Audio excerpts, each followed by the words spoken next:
নমস্কার, কেমন আছেন সবাই? সৌভাগ্য প্রাপ্তি চ্যানেলে আপনাদের সকলকে আরও একবার অনেক অনেক স্বাগত।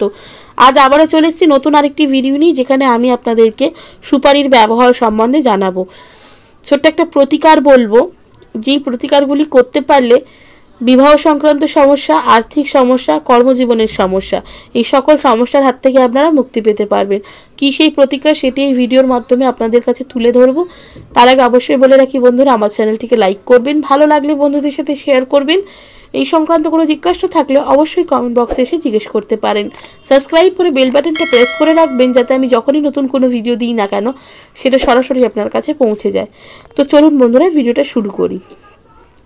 শাস্ত্রে সুপারিকে গৌরী গণেশের রূপ হিসেবে ধরা হয়। সুপারি প্রায়শই পুজোয় ব্যবহৃত হয়। পুজোর পাশাপাশি জ্যোতিষ শাস্ত্রেও সুপারির কিছু টোটকা বা প্রতিকার বলা হয়েছে। সেগুলি যদি নিষ্ঠা মেনে, নিয়ম মেনে করতে পারেন, তাহলে কিন্তু জন্মকুণ্ডলীর গ্রহের অবস্থা ও দিক যদি অশুভ প্রভাব ফেলতে পারে, তাহলে তার হাত থেকে মুক্তি পাবেন।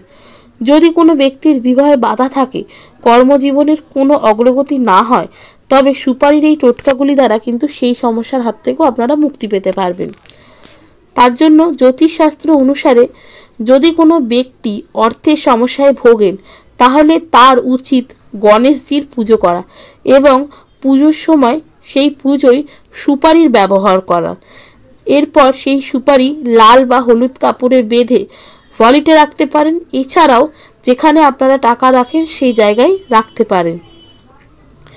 এতে করেও অর্থ আগমনের পথ কিন্তু খুলে যাবে। কোনো ব্যক্তি কোনো গুরুত্বপূর্ণ কাজে যাচ্ছেন এবং সে চায় যাতে তার কাজটি নির্বিঘ্নে সফল হয়, তাহলে লাল কাপড়ে একটা সুপারি এবং দুটি ফুলযুক্ত লবঙ্গ বেঁধে গণেশজির কাছে রাখুন। এরপর গণেশজির আরাধনা করুন এবং সেই পুটুলিটির, অর্থাৎ লবঙ্গ এবং সুপারি দিয়ে যে পুটুলিটি তৈরি করেছেন তার পুজো করুন। পুজো হয়ে যাওয়ার পর গণেশজিকে জানিয়ে সেই পুটুলিটি নিজের কাছে নিয়ে নিন। তারপরে যে শুভ কাজে যাচ্ছেন সেখানে যান, সেটি কিন্তু অবশ্যই সফল হবে। জ্যোতিষশাস্ত্র অনুসারে কেউ যদি দীর্ঘদিন ধরে কাজ নিয়ে চিন্তিত থাকেন, অনেক পরিশ্রম করার পরও সাফল্য না পান, তাহলে বুধবার একটি পান পাতা নিন, তাতে ঘি ও সিঁদুর দিয়ে স্বস্তিক তৈরি করুন। এবার একটা সুপুরি নিন এবং সেটি লাল হলুদ সুতো দিয়ে মুড়িয়ে নিন। একটি পানের ওপরে সেই সুপুরিটি রাখুন।